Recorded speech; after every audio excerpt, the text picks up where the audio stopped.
abakunzi b'amahoro. Abakunzi b'amahoro ni ikiganiro mutegurirwa n'ishyirahamwe TWR Radio mu Burundi, ifashwe mu mugongo n'umugambi Christian Initiatives for Peace CIP mu Burundi. Kaze mu kiganiro abakunzi b'amahoro. Ndakora mukije inshuti mgenzi ugusa ikiganiro abakunzi b'amahoro. Ndagwe kaze muno ya mwizoga twonge twiyumvire ku vy'amahoro. Tukaba dufise umutumiri wacu hano yitwa Nibigira Gracien, akabarongoye ishirahamwe Restoration Burundi. Reka tumuramutse tumekaze na waramutse abariko batwumviriza turakura mu gice. Ndaramukije Leonidas. Bashobora kuramutsa abariko batwumviriza kandi mukabaramuka kumbure mukashira ko n'ubundi mwidondoro mwa mufise. Murakoze cyane, nitwa Nibigira Gracien nkuko muhejeje kubivuga. Ndi umuyobozi nshingwabikorwa w'ishirahamwe ryitwa Restoration Burundi. Ishirahamwe rukirisu ririko riratanga intano yaryo ujanye no gutsimbataza amahoro muri kino kibano cacu c'u Burundi. Yego turagwaye kaze rero. Murakoze cyane. Umve wisanze muri kino kibanza aho tujya tuganire ku kuntu umuntu ukwasa n'ubwoko akomokamwo atari iceyi canke atari kintu twovuga ngo n'umuvumo. Nico twiyumvire ko cyaje turi mu bihe byo kwibuka umunsi wahariwe amahoro mw'isi yose ukunda guhimbazwa itariki 21 z'ukwezi kw'icenda nk'uko abatari bake musanzwe mubizi. Mwebwe rero nk'ikintu cyitwa amahoro, umuntu avuze amahoro na cyane cyane kuri itariki hari cyo ufise uyivuga ko itariki abantu bakunda guhimbariza ko amahoro. Murakoze cyane. Mu by'ukuri itariki ni itariki yemeje ku rwego mpuzamakungu. Hama ni itegeko oni yashizeho yuko abantu bahimbaza umunsi witiriwe amahoro. Haize imyaka itari mike kuva muri 1981. Rero nakaryo keza ku mashira hamwe n'abandi bantu basanzwe bariko baraterera mu kubaka umuco w'amahoro ndetse n'amareta canke n'izindi nzego zose zikomoka kuri yo niko kaba kajyo kwibutsanya umunsi w'amahoro. Yego rero natwe muri Restoration Burundi nakaryo keza aho tubonera akaryo ko guhimiriza, gusensibiliza, guhimiriza kibano cacu ko twifuza yuko kino kibano cacu gitsimbatara mu amahoro. Yego kucigwa canke ku mutwe w'icigwa byumvira ko muri uku kwezi kwahariwe amahoro bo bashize ko yuko ibintu by'amacakubiri ko bo heraheza bagasangangura ikintu citwa ugukumirana cy'amacakubiri no kubaka amahoro. Mwebwe mwaciye mushirako kandi yuko amoko afatiye ku rukoba n'amoko afatiye ku miryango atari icago canke atari iceyi. Mwebwe aya matema abiri canke ivyumviro bibiri mu bifatanya gute? Murakoze cyane. Nivyo oni yariyumviriye yama ifise icivugo canke intumbero iha umwaka. Yego oni rero yarashize imbere yuko uyu mwaka uba umwaka gutsimbataza amahoro mu kugwanya akarenganyo gafatiye ku gukumirana. Yego natwegwe muri Restoration Burundi rero twariyumviriye yuko uyu mwaka cyangwa ukwezi kw'icenda twe twakwitiye ko ari ukwezi kw'amahoro yuko ko tubera ukwezi ko guhimiriza mu bakiri bato ndetse n'abakuze biciye ku maradiyo kumbure n'amateleviziyo yuko mu vy'ukuri twese hamwe urukoba rw'umuntu canke ubwoko bwiwe mu vy'ukuri sumuvumo kuko bifatiye ku kuntu Imana yiyumviriye umwana w'umuntu kwasa nuko amera. Rero twese hamwe urumva tuza gutsimbataza amahoro mu kibano cacu. Hama turengeye ivyo dutandukanye ivyo byose mugabo tukiyumvirira hamwe ingene twotsimbataza amahoro mu kibano cacu. Rero nico twebwe rero nakaryo tuba turose ko guhamagarira abakuze n'abato yuko umwe wese yiyumvira kugira ico aterereye kugira ngo kino kibano cacu gitsimbataremwe amahoro. Yego mu bisanzwe iyo abantu babona aho baba bakabona imisi yose bari mu bintu vy'induru n'ibibazo bava bakibaza ati none by'ukuri amahoro niki? Murakoze cyane. Mu vy'ukuri twebwe ijambo twihaye nkuko nabivuze rivuga yuko urukoba hamwe n'ubwoko bw'umuntu sumuvumo. Bibiliya iravuga cyane ibijanye n'amoko. Bivuga ngo amoko n'imiryango byose bikomoka ku Mana. Yego rero ntiwovuga amahoro utavuze cyane cyane ibumenga birahanze abantu abantu menga barabikoraho kugira ngo bizane amatati kubera iyo tuvuze amahoro turavuga n'amatati rero akenshi ubwoko bw'umuntu canke uko umuntu asa hari gihe umenga niyo mbarutso canke hari gihe abantu binubana abantu bakankana ndetse bagashika no ku rugezo rwo kwicana bazizanya uko umusa uko waremwe ubugufi uburebure cyane cyane muri kino gihugu turazi yuko kahise kacu katwereka ko abantu bicanye abantu baragiranira nabi barangazanya igihugu gisesekamwe amaraso menshi cyane abantu bahorana uko baremwe cyane cyane abakuze bose barabizi iby'ubuhutu n'ubututsi muri kino gihugu ndetse twanabishize no mu mategeko agenga kino gihugu ibijanye n'ubuhutu n'ubututsi rero ivyo byaratumye muri kino gihugu amaraso y'abantu aseseka ibintu biba nabi cyane rero twebwe n'akaryo keza twiyumvira ati mbega none ubwoko bw'umuntu mu by'ukuri n'umuvumo ni iceyi ni icago kira noneho muri kino gihugu cacu turavye ivyo abahinga bavuga nta moko ahari mundi nta moko ahari kubera uvuze ubwoko tuvuze ngo ubwoko bw'abahutu n'abantu bafise ururimi rumwe bavuga rwabo bisangije bafise indya zabo bisangije bafise umwami wabo bafise amazina yabo ubashitsemwo urabona ko ari ubundi bwoko ushitsemwo ariko mundi turazi nta mazina y'abahutu ahari nta mazina y'abatutsi ahari nta ndya z'abahutu nta ndya z'abatutsi twese mu vy'ukuri turasa muri kino gihe nk'umunyamahanga sinibaza yuko ushobora gutandukanya abahutu n'abatutsi mugabo urabona yuko ari ibintu twebwe bifatiye kumbure kuvyiyumviro gusa abantu biyumvira mugabo sukuri ko mu kibano mugabo twaravyemeye imitima yacu abarundi batari bake baravyemera ko ubuhutu bututsi ari ubwoko ego rero twebwe dufata nahubwo ari ubwoko sumuvumo sumuvumo Bibiliya iravuga muri Daniyeli mu gice c'indwi ku murongo wa 14 habivuga neza cyane reka ndahasome kugira ngo abariko baradukurikirana bumvirize mu gice c'indwi ku murongo wa 14 havuga ngo aca habwa inganji n'icubahiro n'ubwami kugira ngo amoko yose n'amahanga n'abavuga indimi zitandukanye bamusabe inganji yiwe n'inganji itazovaho kandi ubwami bwiwe n'ubwami butazigira busenyuka aha Daniyeli yareka avuga ubwami bwa Kristo uriko urasoma mu vyahishwe Yohana naho nyene haravuga mu vy'ukuri bijanye n'amoko aharimwe ijambo amoko mu vyahishwe Yohana mu gice c'indwi ku murongo w'9 havuga ngo hanyuma y'ivyo mbona ishengero rinini atawoshobora kuriharura no mu mahanga yose imiryango yose mu moko yose no mu ndimi zose bahagaze imbere y'iyo ntebe n'imbere y'umwagazi w'intama w'Imana bambaye imyambaro yera bari n'amashami y'ibigazi mu minwe aha turumva mw'ijambo amoko n'imiryango mbega Imana iraza amoko mbega amoko akomoka kuri Satani oyaye amoko n'imiryango bikomoka ku Mana mu vy'ukuri isi yubatse ku moko n'imiryango rero amoko n'imiryango bikomoka ku Mana biza kuba bibi rero igihe abantu bagomvye guhezanyayo kwicana kugiranira nabi bahorana uko basa nuko Imana yabaremye eko Imana niyo yaremye abantu kandi ibashira ku isi baruku nyene tubabona batandukanye umukoba batandukanye ngene bameze kandi ivyo nibisanzwe ku Mana nta kibazo kiriho nibaza ko igifisi kimaze cyane cyane kwaruko twubaka aya mahoro rero aya mahoro turako akunda guhungabana n'ibintu bitari bike kandi abantu basanga bariko baravyitwaza bidakenewe none amahoro akomoka hehe akomoka kuki ko abantu bayahungabanya nibakomoka ko mu vy'ukuri amahoro akomoka ku Mana ubwa mbere mugabo twebwe nk'abigisha b'amahoro iyo tuko turavuga amahoro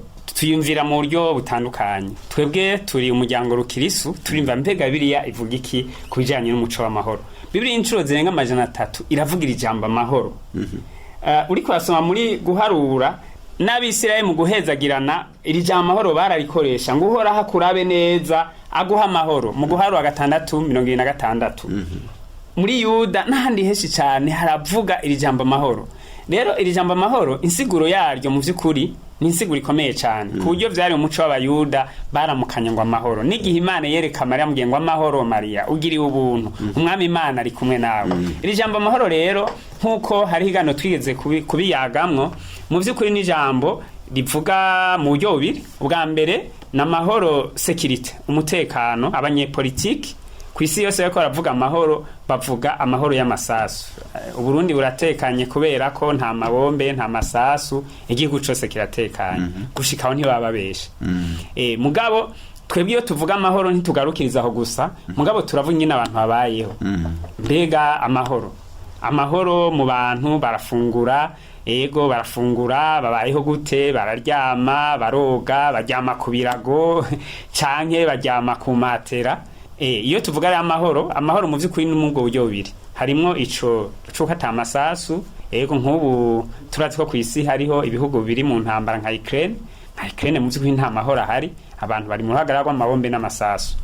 Mugabo iwacu gushika nta ruhagarara rw'amabombe n'amasasu ahari mugabo noye turi mu mahoro ego muri ubwo buryo turi mu mahoro mugabo mu wundi buryo tugiye kuraba mu kibano cacu mbega mu vy'ukuri turi mu mahoro abantu babanye gute mbega abantu ntibaborerwa abantu bakagwana abantu bagasimbiranako mbega abantu bafungura kangahe ku munsi mbega abantu bivuza gute mbega abavyeyi barunka abana bo ku mashure gute mbega nta bantu bakiryama ku birago ego nivyo rero urumva amahoro ni jambo ryerekana ubuzima abantu babayeho n'ubuzima abantu babaye rero inkomoko y'amahoro bwa mbere ni muri Bibiliya hamu bwa kabiri mu vy'ukuri twebwe nk'abantu tuko durakora mu kibano c'u Burundi tuzakwiyumvira mbega amateko y'igihugu avuga ibiki aravuga ibi bijanye n'amahoro arabivuga ko amateko y'u Burundi kuko uri kurakora mu gihugu teza kwisunga amategeko y'u Burundi cyane cyane ibyizwa nshingiro hari ingingo nyinshi cyane zivuga ibijanye n'umuco w'amahoro kuko umuco w'amahoro urafise inkingi imico runtu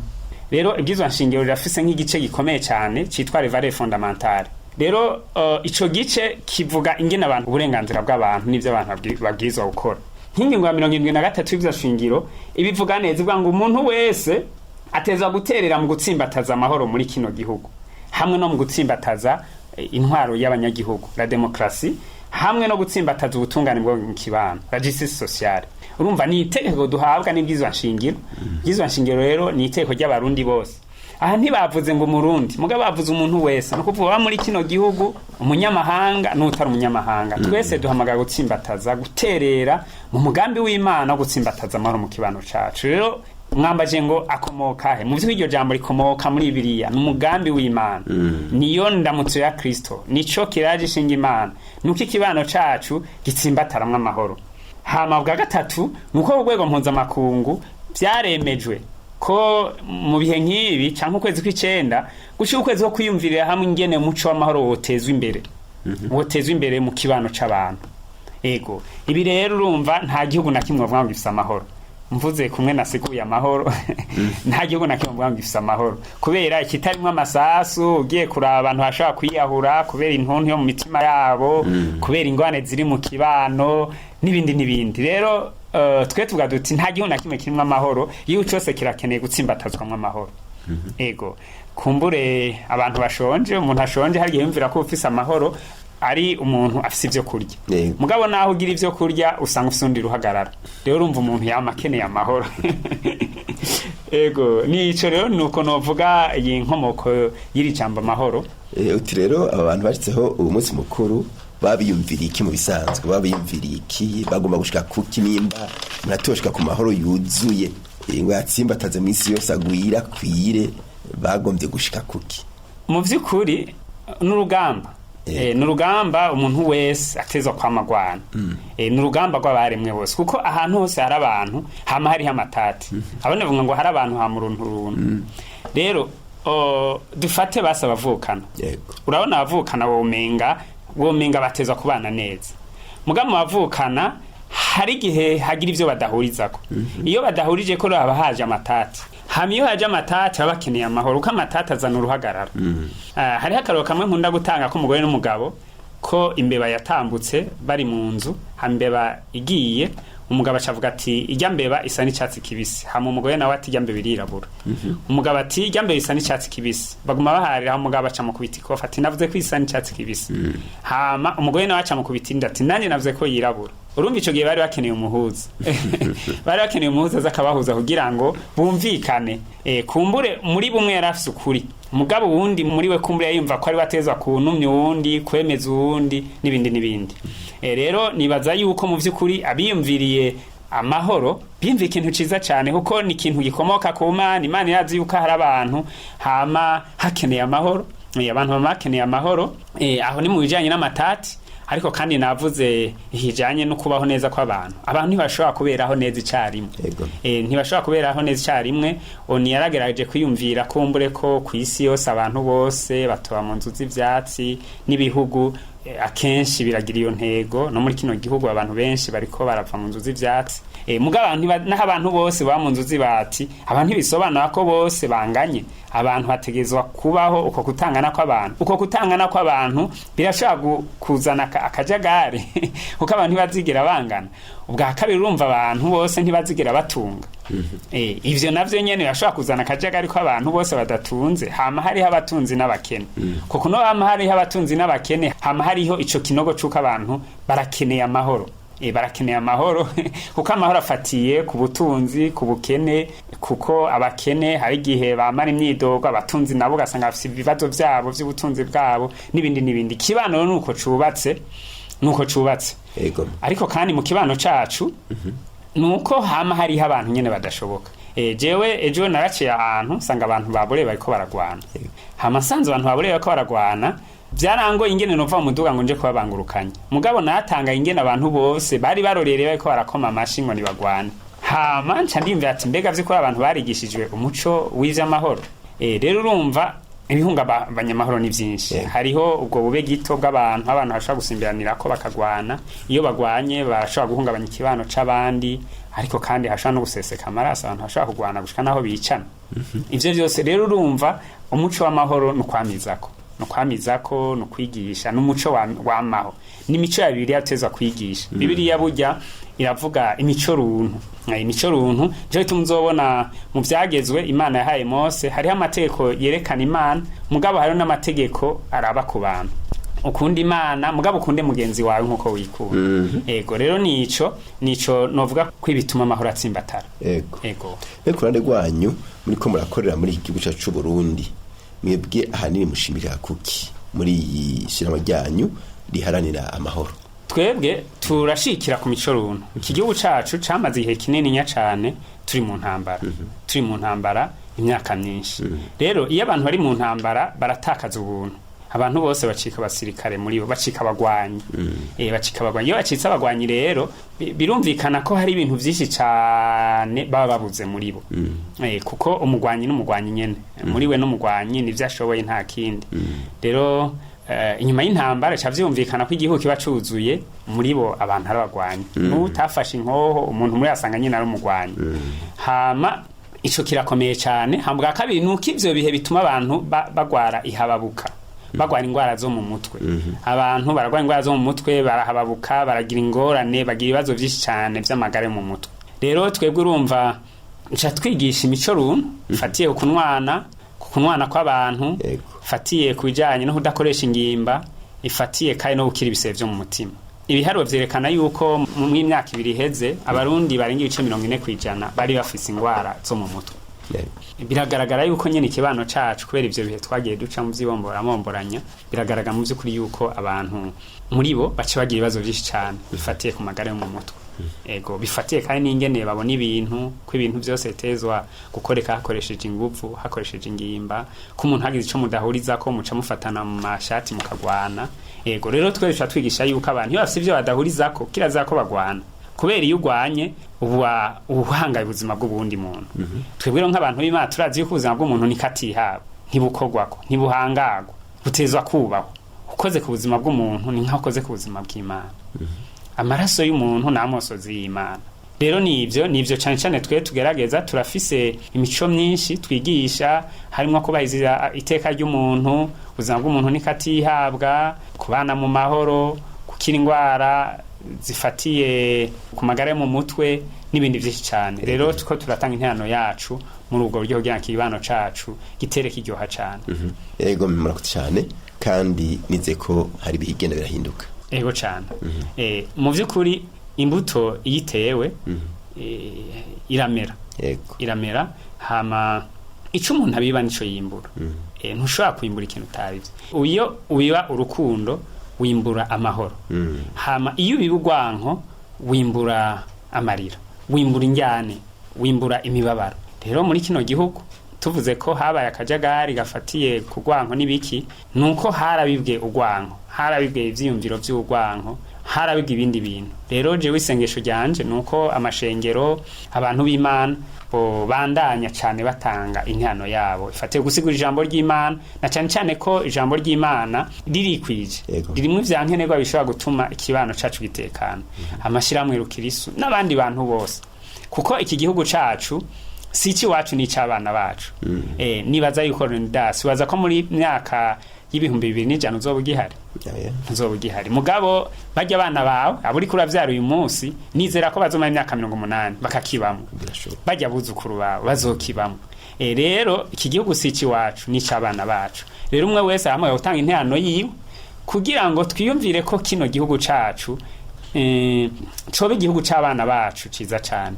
Ego twe muri Restoration Burundi tuvuga duti duterere kugira kino gihugu cacu ntihagira abarundi bazosaba kwiyumvira kukivamo, kumbure baja mu bindi bihugu biyumvira ko ariho hari bwa buzima tweko turavuga umenga bugaragaza amahoro. Mugabo kino gihugu cacu gitotare ku buryo ahubwo abandi bazokizamo, abandi bazokizamo. Ivyo rero bishoboka ko intano y'umuntu wese aterereye ico umuntu atanze. Ego intano y'umurundi wese nishobora gutuma kino kibano cacu gitekana, kiryoha, giciye kibano tunezerewe, kandi n'abana bacu bazonezerwa muri kuno muri kazoza. Yego murako cyane. Biraboneka neza yuko iyo umuntu ariko aravuga amahoro hariho ibintu bibiri bigenda bibangabangana. Hagati y'amahoro isi ivuga na hagati y'amahoro bibiri ivuga, ivyo bintu bice bihurira hehe? Muzi kuri birasa birasa kubera amategeko mw'isi, muzi kuri kwa amategeko ingene yubatse afise inkomoko muri Bibiliya. Afise inkomoko muri Bibiliya, ubwayo yubatse neza kuko amategeko aza gutunganya ikibano. Bibiliya nayo igizwe n'ibice bibiri, kuvuga yerekana imigendane y'umuntu n'Imana hamwe n'imigendane y'umuntu n'umuntu. Rero urumva Bibiliya ubwayo bujya n'amategeko, harimo amategeko, harimo ivyankenerwa byose. Turazi ko Abisirayeli nta ni mategeko bari afise, barongorwa na Bibiliya. Rero harimo ivyerekana imibano y'abantu, ibijanye n'amagara y'abantu, ibijanye no kubahana, harimo ivyankenerwa byose. Ku buryo mu isano ya kera tubona yuko umuntu yishu umuntu yarasigiye hano cyo gupfa. Mu vy'ukuri ibihugu byarashize hayo mategeko, n'ubu hari ibihugu bimwe bimwe bikiyagendera yuko umuntu yishu uwundi atezwa gupfa. Mugabo twebwe muri kino gihugu cacu kubera ivyo kubariza gateka kazena mu byagiye biratera imbere mu bihugu byinshi bya Afrika, twe muri kino gihugu cacu ntibikiri mu mateko y'u Burundi. Nta gihano cyo gufakira muri kino gihugu. Kubera iki? Mu vy'ukuri ubuzima bw'umuntu nta muntu numwe abufise kububasha. Nta muntu numwe abufise kububasha. Rero je ndavyita ko ibihugu byagiye biramurikirwa n'umuco w'ijambo ry'Imana. Umuntu naho yo bari kigaba, naho yo bari gito gute, ubuzima bwiwe ntibuhangagwa, kwiriye kubahwa, aguma yubahwa nk'umuntu, nk'ishusho y'Imana. Ego rero amahoro uko bayavuga mu isi kumba yashobora gusa n'ayatandukanye gatonyi nuko Bibiliya ibivuga. Uko biri kiravuga amahoro cyane cyane ivuga hagati y'umuntu n'Imana hamwe n'umuntu n'abantu. Umuntu n'Imana ukuvuga je narizeye musi nizana nagize amahoro mu mutima. Urabaho wumva ko muri we watarubanza ukwagiriza ivyaha, uraho ufite umunezero kuri umwana w'Imana ko wacitse cyari mu gishasha. Mugabo kandi uvuye mu nzu y'Imana ucugenda mu isoko, ucunyonga umuduga. Iyo unyonze umuduga uhana iyindi miduga, ni wiyumvire huye n'umushoferi agaca kugonga, urumva ko ahungabanje amahoro yawe. Kumbure mwise hari gihe uca usanga umenga hari ibindi vyizegwa biriko birahonyanga Bibiliya. Ivyo ntitwabigarukaho, kumbure co bikindi cigwa ikindi gihe. Ego mugabo nta mahoro y'abantu b'Imana abatara abantu b'Imana batayafise. Kandi ahantu abantu b'Imana bari igihe basigwe neza ijambo ry'Imana, n'abatizera bisanga nabo nyene abizera babanduje. Ahantu bavuga nk'ibi ibintu bijanye na esclavage, ibi byo kugurisha abantu, byo kugira abantu abaje. Ego ibi isi yigeze kubirimwo. Yego mugabo abantu b'Imana uko bagenda basigura ubutumwa bwiza bakaba n'ivyitegererezo byagiye birahinduka. Rero nico novuga, abantu b'Imana bafite uruhara rukomeye cyane gose muje no gutsimbataza amahoro. Ego rero bugishengero canka bizera, ishengero rifise ibikorwa nyamukuru bibiri. Igikorwa ca mbere ni igikorwa cyo kwigisha amahoro, gusigura amahoro mu kibano cacu. Hama igikorwa ca kabiri nuko babanyamahoro, abizera b'abanyamahoro, je twe tubita abanyamahoro, nuko bayakira muri bo hama bakayagendera. bakazana impinduka aho baherereye, niho haca hava uguhamwa, ugutotezwa. Kuko nyamburi ku kazi wanyu, nyamba abantu bose barya igiturire, wewe ukabura umuntu yakiriye amahoro utagira igiturire, ni ukuvuga bajya mu kwana bagira gute? Baraguhama, baragutoteza. Rero abizera barafise ubwo bushizi bw'amanga muri bo. Ishengero rafise ico kintu kijanye no kuba model canke kubicitegerezo. Hama bwa gatatu abizera barafise igikorwa prophetique. Barafise ico kintu cyo kuvuga amahoro, cyo kuvugishwa amahoro ko batagira amahoro. Twe nico tuko turakora muri Restoration Burundi. Ikibano cacu tezwa gutanga interano yacu. Twe tuvuga duti kirazira kuko wasanze ikibano cawe kimeze ko ari kuzogisiga. Nyamba warahindutse, nyamba warakiriye amahoro. Kirazira. Kikibano biratera imbere, birevoliwe. Rero iki kibano cacu kigenda gitera imbere. Mugabo ni vyiza ko duterera kugira ngo gitere imbere neza. Ha mumwe wese agira intererano yiwe. Ego rero nico twita impinduka, aho umwe wese atanga intererano, hama bizera nicoro bakavugishwa amahoro aho bari, bakavuga amahoro. Bakavuga amahoro, hama imico mibi igenda irifuta. Reka ndaguha akarorero nk'iki kintu kijanye no kunywa inzoga. Wibaza nko mu myaka za 50, wibaza ko abantu bashobora gukoranira kwifana. Mu manza abantu bakoranira kwifana. Oya, kubera agacupa biri muco w'abarundi. Mugabo urabona uko abizera bagiye baragwira, nk'akaro nk'ikifana mu minsi mikuru myinshi abantu bakoresha ifana. Abantu bakumva ko ari bisanzwe. Mugabo mu iyo myaka yahera wamenga kwa rukumenje, wamengana ubusazi, wamengana ubupfu, ntivyari bitahuritse. Rero nico novuga mu vy'ukuri ko abantu b'Imana ko bagenda batanga interano yabo, niko bizana impinduka. Birivuga ngo imvura iragwa, hamiguye ngo irameza imiyonga. Irameza ivyatsi. Niko ijambo ry'Imana nagiyo riguye riteza kuzana impinduka. Rero kuvuga amahoro n'umuco wa Bibiliya ni ijambo ry'Imana. Abizera bose rero bahagarirwa kuvuga iryo jambo ry'amahoro, iryo jambo ry'Imana akaryamamaza, abatari bwaryumva we tari bwahindure rikabahindura. Murakoze cyane. Nizeza yuko abari baratukurikirana bamaze gutahura ijambo ry'amahoro naho ryagutse tarariheza neza. Nize ko umwe wese atumbereye yumva ko gutsimbatsa amahoro kandi ukwasa nahava nta muvu murimwo. Niko Imana yaturemye wese cubahiro Imana muri uko nyene turi kandi bigagenda neza. Rero twari dushimire n'ibya Gracie kuri kino kiganiro ciza atuhaye, turagushimiye. Murakoze cyane rero. Yego muva ko tutaheze, nibaza yuko tuzoca tukibandanya kugira ngo abantu baze bumve indunduro y'iri jambo, cyane cyane tuba turiyumvira no kuri uwo munsi wahariwe amahoro uhimbazwa itariki 21 z'ukwicenda.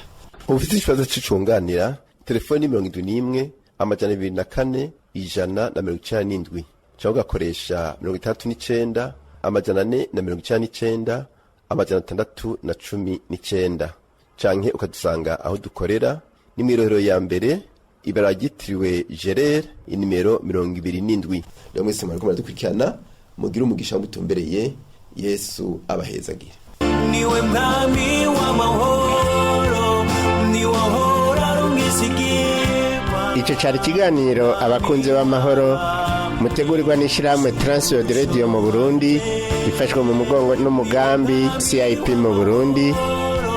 Ukaba nawe ugomba kutubaza cyangwa kutwunganira, ushobora kutwandikira cyangwa ukadutelefona wanditse ukoresha agasanduku ka posta 1140 i Bujumbura, canke email TWR Burundi @gmail.com, canke naho ukatwandikira ubutumwa bugufi kuri telefone ngendanwa inomero 79 amajana 387 199. Iyo telefone urashobora no kwitwandikirako kuri Whatsapp. Mu masaha y'akazi urashobora kudutelefona kuri 22 24 26 57. Tukaba tukwikebanuye naho ubutaha. Niwe mwami w'amahoro, ni wohora rumwisigirwa.